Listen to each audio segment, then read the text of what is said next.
Núcleo de Estudos Anarquistas Rizoma Cairóis. Carta aos redatores do Boletim da Federação do Jura. Caros companheiros de desgraça, a espada de Damocles, no qual nos ameaçaram por tanto tempo, acaba enfim de cair sobre nossas cabeças. Não é exatamente uma espada, mas a arma habitual do Sr. Marx, um monte de imundícies.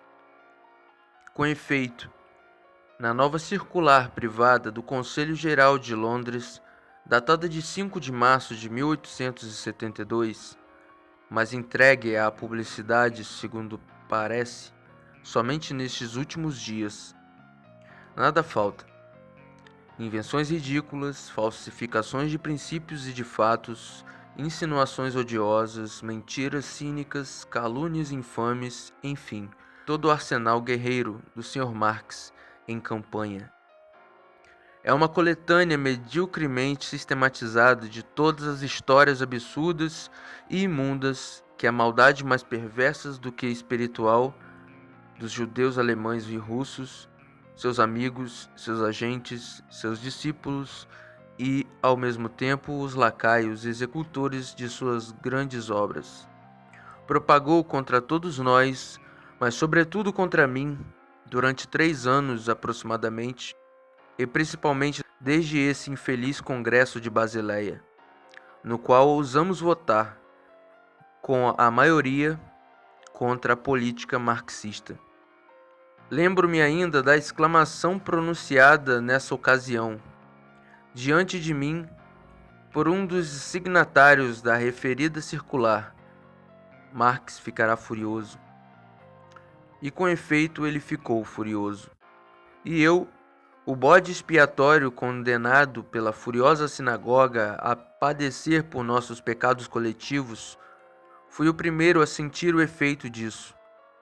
Vós vos lembrais do artigo do judeu alemão Maurice Hess em Le Pavillon, no outono de 1869, reproduzido e desenvolvido logo depois pelos Borken e outros judeus alemães do Voschat. Eu vos poupo do pequeno judeu russo de l'Égalité de Genebra. Foi como uma inundação de lama contra mim, contra todos nós. Durante 2 anos e meio, nós suportamos em silêncio essa agressão imunda. Nossos caluniadores haviam inicialmente começado por vagas acusações, misturadas com covardes reticências e insinuações venenosas, mas ao mesmo tempo estúpidas, que por falta de outras razões para me fazer calar, o desgosto somado ao desprezo que elas tinham provocado em meu coração teria sido suficiente para explicar e legitimar o meu silêncio. Posteriormente, encorajados por essa indulgência, da qual eles não souberam adivinhar as verdadeiras razões, levaram sua suja maldade até me apresentar como um agente assalariado paneslavista russo, napoleônico, bismarckiano, quem sabe até mesmo papal. Era realmente muito estúpido responder a isso, mas tive, para guardar silêncio, razões bem mais importantes do que o desgosto natural que sentimos em lutar contra a lama. Eu não quis fornecer um pretexto a esses dignos cidadãos que evidentemente buscavam para poder reduzir ao seu nível um grande debate de princípios, transformando-o numa miserável questão pessoal. Eu não quis tomar nenhuma parte da terrível responsabilidade que deve recair sobre aqueles que não temeram introduzir nesta Associação Internacional dos Trabalhadores, da qual o proletariado de tantos países espera hoje sua salvação. O escândalo das ambições pessoais, os germes da discórdia e da dissolução, eu não quis absolutamente oferecer ao público burguês o espetáculo, tão triste para nós, reconfortante para eles, de nossas dissensões internas. Enfim, pensei que deveria me abster de atacar, diante deste mesmo público, uma súcia na qual gosto de reconhecer a homens que prestaram incontestáveis serviços à Internacional. Sem dúvida, esses homens se desonram hoje e causam um grande dano internacional ao se servirem da calúnia para combater adversários que eles desesperam, provavelmente em aniquilar pela força de seus argumentos.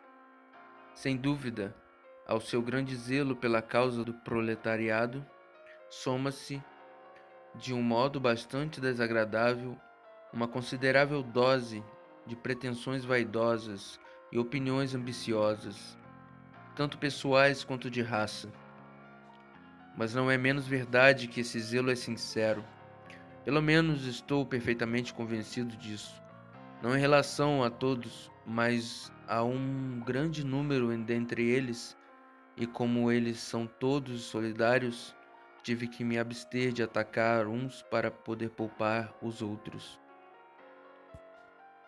Assim, sempre me resguardei de chamar todos os meus caluniadores diante de um júri de honra, que o próximo Congresso Geral, sem dúvida, não me recusará.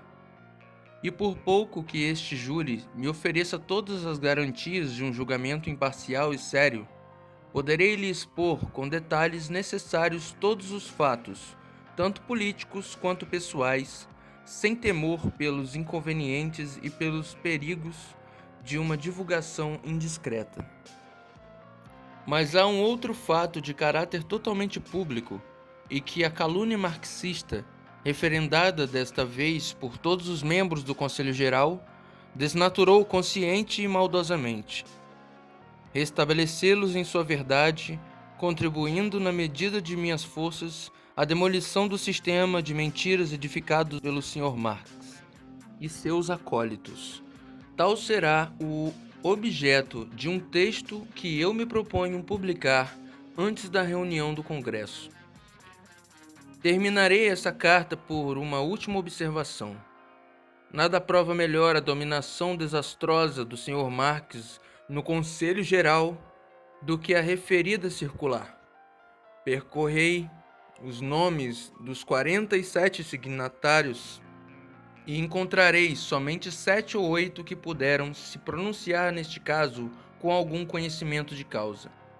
Todos os outros instrumentos complacentes e cegos da cólera de uma política marxista referendaram uma condenação infame contra nós, a quem jamais viram nem ouviram falar, a quem julgaram e executaram sem terem sequer se dignado nos dirigir uma pergunta.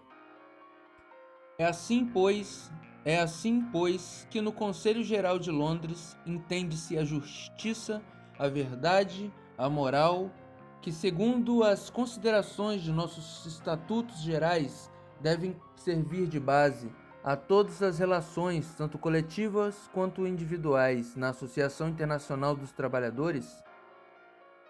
Ah, senhor Karl Marx, é mais fácil colocá-las à frente de um programa do que exercê-las.